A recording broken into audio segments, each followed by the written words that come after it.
ค่ะวันนี้เราจะมาเทสเสียงนะคะของตู้ลำโพงนะคะรุ่น F15 ให้ลูกค้าฟังเลยนะคะเสียงดีเบสแน่นนะคะลูกค้า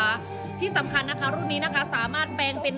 เบสในตัวได้นะคะโดยใช้ระบบไบแอมนะคะลูกค้าขาถ้าลูกค้าอยากได้เสียงกลางแหลมนะคะลูกค้าก็ใช้โหมดพาสซีฟนะคะลูกค้า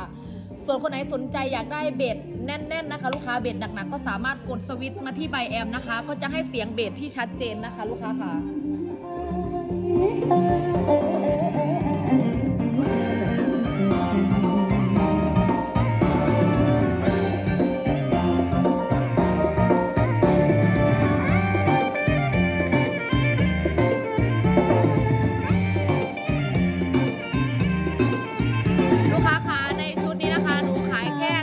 เท่านั้นนะคะลูกค้าถ้าลูกค้าอยากได้ขาตั้งเพิ่มนะคะก็